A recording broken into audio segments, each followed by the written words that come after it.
Evet, hoş geldiniz podcast'imize. Konuğumuz Ufuk, bugünkü konuğumuz. Geçenlerde yaklaşık 2010-13 zamanlarında bilim adamları bir deney yapmış. Bu deneyde adam 140 gün boyunca su altında yaşamış. İşte belli bir şeyin içinde, tanker gibi bir şeyin içinde. Bu adam 140 gün yaşadıktan sonra yeryüzüne çıktığı zaman yapılan testler sonucu vücudun 10 yıl gençleştiğini görmüşler. Bunu ilk defa ben görmedim. Çok cahilsin. Sizce böyle bir şey mümkün mü? Ya o mümkün olabilir ya. Gerçekten mümkün olabilir. Mümkünse niye şu an dünyanın zengin adamları yapmıyor bunu şu an? Deniz altında değil mi? Zengin adamları denizaltı gibi Ocean değil. Gate. Yani adama bildiğin suyun altında, okyanusun kapsül içinde kapsül gibi yapmışlar, bir şey yapmışlar. Ya, suyun içinde aslında Suyun ama içinde. hava var içeride. Evet. Hava var. Dışarıdan hava en geliyor. zemine inmiş mesela. Oradaki suyu işte Gezebiliyor ama orada yani. ya atıyorum. Ev gibi bir şey 5 işte. metrekarelik bir yer var hacı. Yani suyun içinde değil adam. Ama suyun altında. Basınçtan Manzarası ama sadece okyanusun içi. Okyanus manzarası. Aynen Aynen. öyle. Ben ona inanamam ya. Bilmiyorum. Manzara insan 10 yıl gençleşti. Manzara İşte yok. değil de adamın açıklaması Dünyanın- şey diyor ya işte bu denizin sesi, okyanusun olayı falan. Dünyanın telaşından Orada belki kurtulduk gece yani. ayrı bir ses mi var acaba? Olabilir hacı. İçeride. Şimdi diyor ya mesela okyanusların daha çoğu bir kısmı keşfedilmemiş. Bir Aynen kısmı öyle. bayağı çoğu bilinmiyormuş. Bilinmiyor Karanlık hacı yani. yerler 10 İşte- kilometre 15 kilometre alt. O da şey mesela NASA 90 yılına kadar denizi araştırıyormuş. 90 yılında şey diyorlar, bir komplo teorisi. Denizin altında korktukları bir şey buldular. Ondan sonra uzaya yöneldiler. Uzayı araştırıyorlar ki dünyadan kurtulup oraya gitmek Olabilir gibi. tabii. Ya zaten şey. sen yerin altından bir 10-15 kilometre aşağısını düşünüyorsun. Burada zaten ışık kırıla o gelemeyecek. Orası hep karanlık zaten. Görebildiği de belki denizaltı inildiğinde görebildiği belli bir sadece o ışığıyla birlikte yansıttığı alandır. Önüne karşına bir şey çıksa bir daha bulma ihtimalin belki düşüktür.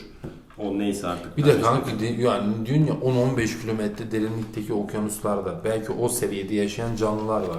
Tabii. Oradaki ayrıca canlı Oksijen tabii ki. seviyesi mesela atıyorum 1 kilometre yukarıda yok. Orada o canlı yaşayamıyor mesela. Evet. Ondan belki olabilir yani. Bilmiyorum kanka bana yani şey gelmedi ya böyle ütopik bir şey gelme olabilir yani. O metabolizmasının yaşı işte. Aynen 10 yıl hücrelerin- gençleşmiş aynen. hücrelerin Hücreleri yenilenmesi yenilenmiş, falan. yüz yenilenmiş falan böyle gençleşmiş adam. Gerçi şeyle falan tedaviler var ya, bu sesle, su sesiyle tedaviler Kanka falan. şey mesela var diyorlar ya Onlar mesela şeyler. genelde atıyorum işte bu Rusya'da ya da işte bu kuzey ülkelerinde genelde insanlar soğuk iklimde yaşayan insanların vücudunun kırışması sıcak iklimdeki yaşayan insanlara göre bayağı geç oluyormuş. Evet. Dikkat edersen Aynen. onlar hakikaten Onlar 50 da- yaşında hala vücutları pürüzsüz Diri. oluyor yani. Çünkü soğuk onu şey yapıyormuş. O da öyle bir şey olabilir yani bence. Aynen Denizde o öyle. etki Türkiye'de de var yaratabilir mesela Kürt aşısı diye bir şey. yani. Hala niye bizim Soğukta onlar hiç hasta olmaz mesela. Benim arkadaşım Kanka var. bu Ben çocuk- 16 sene Adıyaman'da yaşadım dayı. Hafif Çocuk- azıcık soğuk yiyip hasta olurum, adamlarda hiçbir şey yok. Cinganlar da öyle ya kanki çocuklar sokakta yani bağışıklığı kuvvetli anasını. İt gibi Yok yani kanka onu verirsen sen bence olur yani. Aynen. Biraz alışmayla alakalı ya. Onu O bir izliyorum ben. şeritleme falan tarzı bir Bir şey. tane Aynen. o gün Instagram'da bir şey izliyorum. Kadın yeni doğum yapmış yani belli karnı şey. Hacı eksi suyun altına giriyor. 2 dakika Buzun içinde bekliyor mi? şuraya, buzun içinde duruyor hacı mesela. Lan yeni doğum Ben yapmış. onu hiç denemedim. Çocuk ya. mesela- Buzun içinde durmak var ya, bu hani küvete girmek, refresh falan yenilemek. Aynen öyle. Hiç denemedim. Putin de geçen girdi ya Futbolcular açılışta. modu hep giriyor ya. Aynen buz havuzu falan. Etkisi var Ama hacı onun ya. da bazıları şey diyor, buz zararlı çünkü vücudundaki o gerçekten hayatta kalma hücrelerini bitiriyormuş belli bir süre sonra. Yani senin onu Yani sürekli içinde zaten yapmaman uzun süre gerekiyor. durursan olmaz Onun bir yani. zamanı var. Aynen öyle. 2-2,5 dakika. Sağ ol hocam. Doğru. Eyvallah. İyi de herkes vermez. Sen şey dedin ya, su sesi, denizin sesi, işte delilerin Sesi. delilerin tedavisine iyi geliyor filan tarzında. Bu tımarhanenin asıl çıkışını biliyor musunuz? Nasıl Ben çıkmış? biliyorum. Faruk bilmiyordu da sen anlat. Ben okudum. Da sen anlat. Osmanlı zamanında en büyük ulaşım aracı attı biliyorsunuz. Bu atların da ulaşım aracı olarak kullanılması için günde yaklaşık 30-45 dakika civarında tımarlanması gerekiyor. Bunu da şimdi askerlere veya çiftçilere yaptıramıyorlar.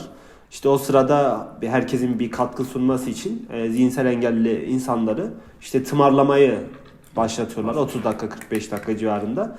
Ondan sonra belli bir süre sonra bu zihinsel engelli insanların biraz daha iyileştiğini, düzeldiğini görüyorlar.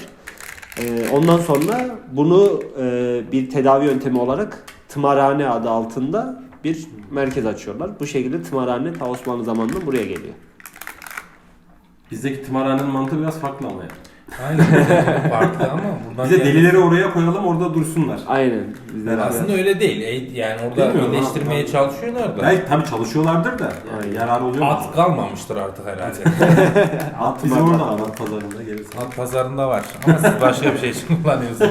Kayseri'de de vardı mesela, bu müze yapmışlardı eski bir tımarhaneyi. Orada şey mesela su sesiyle tedavi edilen odalar var mesela. Odaya giriyorsun, sadece suyun damlama sesi duyuluyor içinde filan. Tam işte o şey gibi işte, o okyanusun Devhermesi altındaki de. aynen, Aynen. şu okyanusun altında mesela o adam da su sesiyle belki gençleşiyor yani. Aynen. Aşağı. Olabilir.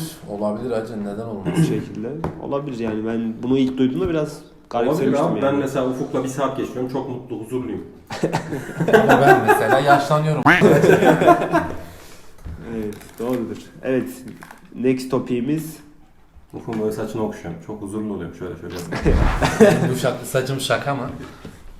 evet, bu sene geçtiğimiz 100 yılın en soğuk kışını geçirecektik. Her sene aynı abi. Bir de şu var. Geçtiğimiz yüzyılın en soğuk kışı. İşte şöyle bir de lanse ediyorlar ya. 100 yıldır ya da 30 yıldır böyle bir sıcak yaşanmadı, felaket mi yok? 30 yıl önce yaşanmadı. Evet, işte ben de ona diyecektim. Yani o zaman felaket olmamış da bu zaman niye bize patlıyor mu? Öyle Bilmiyorum, ama kanki son bana 100 yılın en soğuk- soğuk kışı deniyor. Korkutma çabaları ya. Kanka bilmiyorum ya. Gelmedi hani yani hala bak. Güllük gülistanlık İşte hava şey yani. diyorlar, Haziran'a kadar kış devam edecek bu sene. Etsin amına koyayım. Kardeşim mevsimler kayıyor. Mevsimler kaydı. Evet, bana da öyle. Peki küresel ısınmaya inanıyor musunuz?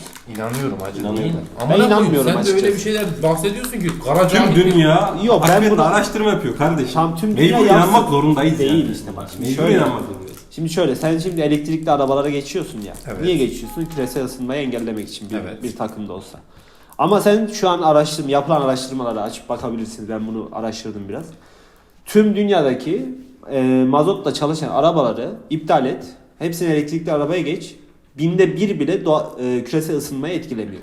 Neden? Çünkü üretim şekliyle ilgili büyük ihtimal o Sen bataryalar falan mı? elektrikli arabaları üretiminde zaten büyük büyük senin fosil salınımın- yakıtlar kullanıyorsun. Salınımını sen düşürmüyorsun zaten. Arabayı sürerken ki salınım düşüyor. Ama Düşmez işte olur mu? arabanın bir mazotlu arabaya tamam, göre. arabayı sürerken Benzinli düşen arabaya. salınımın binde bir etkilemiyor. Onu üretirken daha çok üretiyor. Sen Yine küresel ama ısınmaya yol üretiyorlar açıyorsun. hacı. Yine aynı şekilde üretiyorlar. Üretim yine aynı.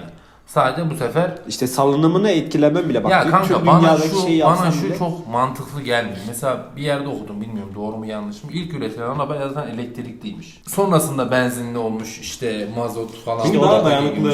daha dayanıklılığından Çünkü yakıt değil de daha şey dayanıklı.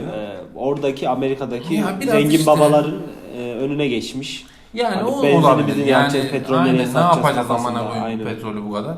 Ondan dolayı tekrardan geçmişler. Ama şu an mesela elektriğe, güneşten, rüzgardan ulaşmamız çok kolay hale geldi. Öyle. Bence böyle bir şekilde sürdürülebilirlik olsa o mantıklı bence yani. Hem araba için değil, her şey için.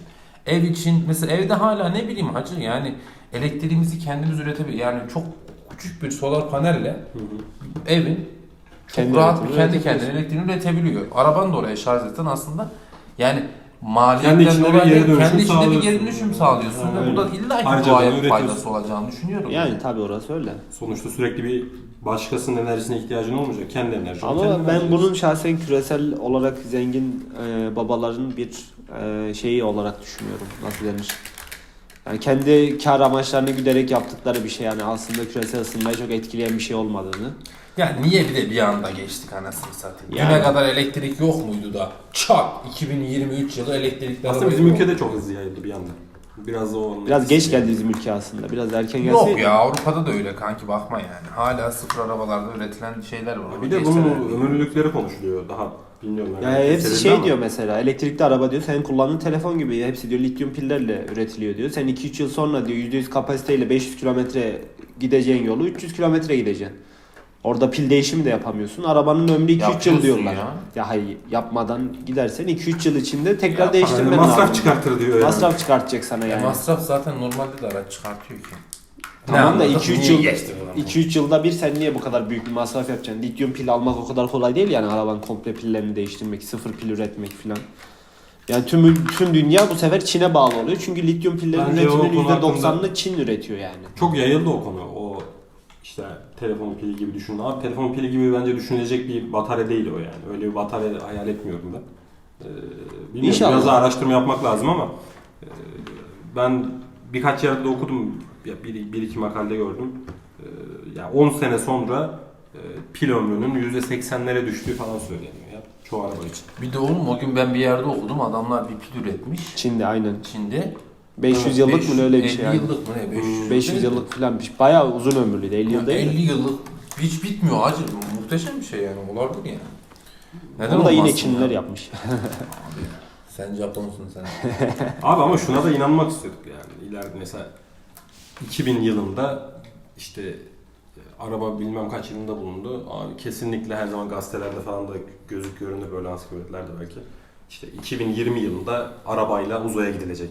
Uçan arabalar her tarafta falan hep böyle Değil figürler mi? gözüküyordu ya. Back to Ama Future öyle falan. gelişemiyoruz ya da böyle bir teknolojiler var. Tabii gelmiyor ama işte olmuyor belli sebeplerden dolayı. Bence izin vermiyorlar ya. Çünkü bulundu bence çoğu şey. Yapabilecek kapasiteye sahibiz ama yaptırmıyorlar bence. Yani mesela dış şeyde- güçler diye düşünüyorum. Dış minnaklar. Neyse. Teşekkür ederim katıldığınız için. Neysem. Diğer videolarda görüşmek Neyse. üzere arkadaşlar. Görüşürüz. Türküyle kapatmak istiyorum. Hadi. Aşkın olayım, beni senden nattan kalbin olayım.